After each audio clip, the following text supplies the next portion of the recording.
নমস্কার বন্ধুরা, কেমন আছেন সবাই? আশা করছি ভালো আছেন। ঘরকন্যা মৃদুলার নতুন আরও একটি ভ্লগে আপনাদের সবাইকে স্বাগত জানাই। তো আজকে আর সকাল থেকে কোনো কাজকর্ম শেয়ার করলাম না, কারণ সকাল থেকে আজকে যে বৃষ্টি হচ্ছে, সারা দিন বৃষ্টি। তো সকালবেলা তো কোনো মোবাইল নিয়ে তো ক্যামেরা করার অসম্ভব ব্যাপার। তারপরে আবার ট্রাইপডটাও আমার ভেঙে গেছে, যার কারণে আমার ভিডিও করতে খুবই সমস্যা হচ্ছে। আর সেই জন্যই যে কাজের ভিডিও একটু কমই দেওয়া হচ্ছে এখন। তো যথারীতি স্নান করে আমি এখন ফ্রেশ হয়ে নিচ্ছি। তো মুখে একটু ক্রিম মেখে তারপরে গিয়ে রান্নার কাছে যাব। আজকে সকালবেলা রান্না হালকা কিছুই করব, মানে হালকা কিছু বলতে মা বলেছে যে আজকে একটু শুক্তো খাবে, তার জন্য বড় একটু শুক্তো রান্না করব ভেবেছি। তো বাবাকে দুপুরবেলা শুক্তোই দিয়ে দেবো, সকালবেলা সিদ্ধ ভাত দিয়ে দেবো, আর দুপুরবেলা শুক্তো আর একটা ভাজাভুজি করে দেবো, ব্যাস হয়ে যাবে। সেই জন্য অত চাপ নিচ্ছি না আজকে আর সকাল সকাল। তার জন্য ভাতটা বসিয়ে দিয়ে সিদ্ধ ভাত বসিয়ে দেবো আর শুক্তোর জোগাড়টা করব। অনেক দিন আমাদের বাড়িতে শুক্তো হয় না, তা আজকে ভেবেছি একটু শুক্তো করব। মা বলছিল যে অনেক দিন শুক্তো করা হয় না, তা আজকে একটু শুক্তো করি। চলুন যাই রান্নার কাছে, দেখি কি হচ্ছে। এই দেখুন, এদিকে মা শুক্তোর তোড়জোড় শুরু করে দিয়েছে, সবজির বাজার নিয়ে বসে আছে পুরো। তো মা বললো যে আমি তাহলে শুক্তোগুলোর সবজি বানিয়ে দিচ্ছি, তুমি স্নান করে এসে তারপরে রান্না করো। ততক্ষণে আমি একটু চাটা দিয়ে আমি নিজেও যেহেতু স্নান করে খালি মুখে রান্নার কাছে আসবো, একটু বিস্কুট মুখে দিয়ে একটু জল খেয়ে নিচ্ছি, তারপরে গিয়ে রান্নাটা চাপাবো।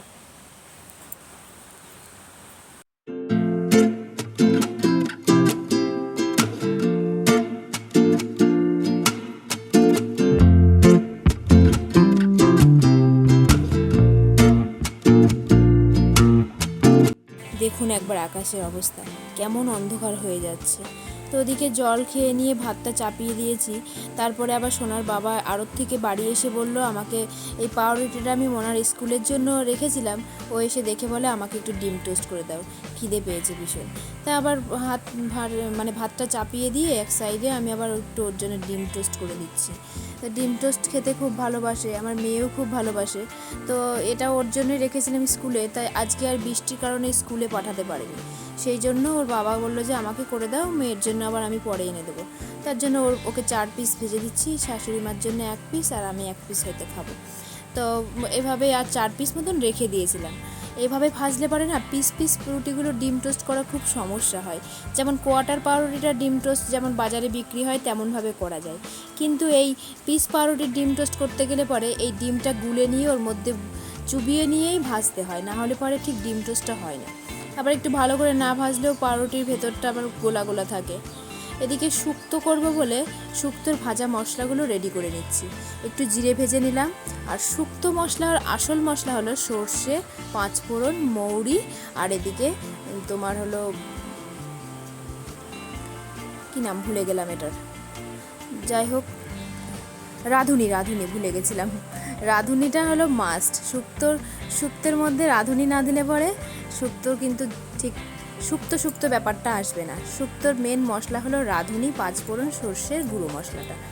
তো যথারীতি সবগুলো গুঁড়ো করে নিয়ে একটা কৌটোয় ভরে রেখে দিলাম। তারপরে তেল দিয়ে দিয়েছি কড়াইতে, দিয়ে বড়ি ভেজে নিলাম। শুক্তো করতে গেলে তো বড়িটা লাগবেই, আর আমাদের বাড়ির বড়ি তো আছেই। সব কিছু আর কি মোটামুটি রেডি ছিল বলেই শুক্তোটা করার।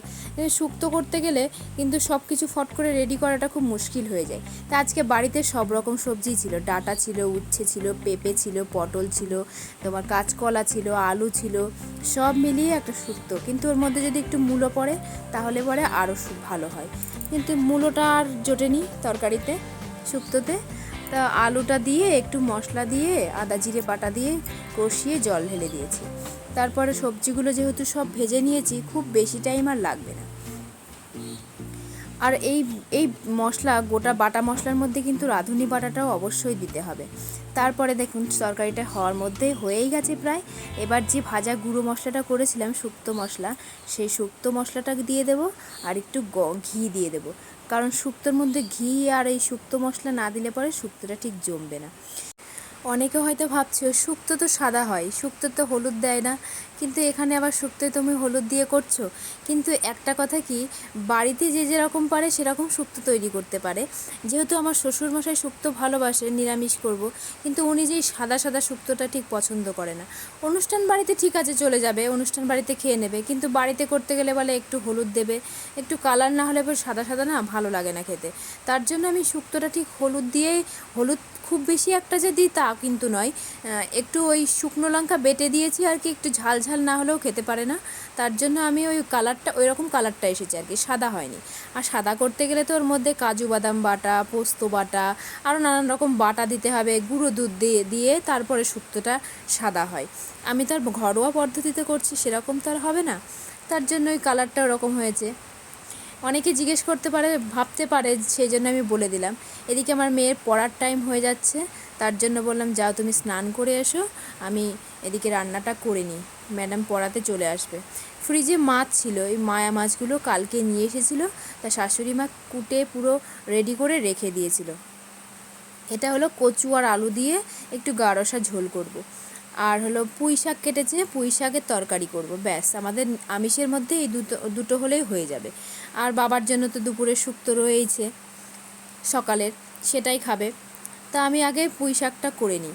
ওই 2-4টে চিংড়ি দেখালাম যে, ওই মায়া মাছের মধ্যে দেশি চিংড়িগুলো ছিল।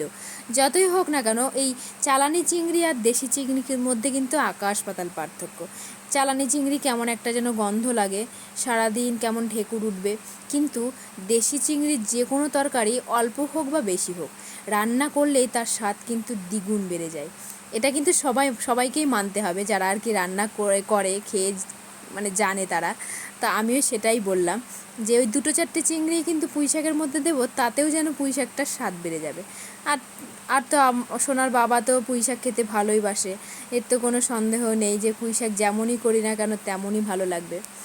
তো কড়াইতে সবজিগুলো ভালো করে কষিয়ে নিয়ে এবার পুঁই শাক দিয়ে তরকারিটা, সব ভিডিওতে তুলতে পারলাম না, হালকা করে স্কিপ করে করে তুলে এই তরকারিটা আমার রেডি হয়ে গেছে।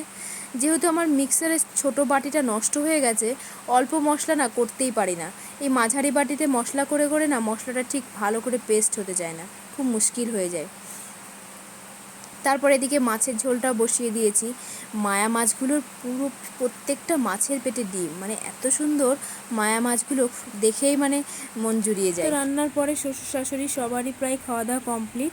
আমি এবার রান্না করে না একটু ঘুমিয়ে পড়েছিলাম, শরীরটা ভালো লাগছিল না, ভীষণ অস্বস্তি হচ্ছিল, ঘুম পাচ্ছিল আর কি। আর এই ভিডিও এডিট করতে না আমার শুতে শুতে অনেকটা রাত হয়ে যাচ্ছে, যার কারণে সকালবেলা না ভীষণ মানে দুপুরের দিকে একটু না শুলে আর পারছি না। তারপরে ঘুম থেকে উঠে দেখি এখনও সোনার বাবা বাড়িতেই আসেনি। তার কতক্ষণ বসে থাকবো, তার জন্য আরও খেতে বসে গেলাম। যে ফোনও করলাম ওর বাবাকে, বললো আমার এখনই কিছুক্ষণ দেরি হবে। তার জন্য ভাবলাম যে আমি খেয়ে নিই, খেতে খেতে ওর বাবা চলে আসবে। আর কথা বলতে বলতে ওই দেখুন ওর বাবা ঢুকেও পড়েছে বাড়িতে, কারণ ওর জন্য অপেক্ষা করলে বলে তুমি খেয়ে নাওনি, তার জন্য আমি আবার খেয়ে নিলাম। তো সুতো নিয়ে এসেছে দেখলাম বস্তা ভর্তি করে। তা আমাদের ওই যেখানে আর কি মহাজন বাড়ি, তার পাশেই সুতো সুতো তো আনতেই হবে, কাপড় বুনতে গেলে সুতো লাগে, সেই সুতোই আনতে গেছিলো। এদিকে কথা বলতে বলতে কি জোর বৃষ্টি শুরু হয়ে গেছে, মানে এখনকার বর্ষার বৃষ্টি, যখন তখন বৃষ্টি হচ্ছে, আবার যখন তখন রোদ উঠছে, এই এক সমস্যা। আমি যে ভয়েস রেকর্ড দিচ্ছি, আমার এই ভয়েস রেকর্ডের মধ্যেও বৃষ্টির শব্দ শুনতে পাবে, বুঝতে পারবে যে বৃষ্টি হচ্ছে অনবরত। তা আজকের ভিডিওটা আমি এই বৃষ্টি দিয়ে শেষ করলাম। আবার নেক্সট ভিডিওতে দেখা হবে, ততক্ষণ সবাই সুস্থ থেকো, ভালো থেকো।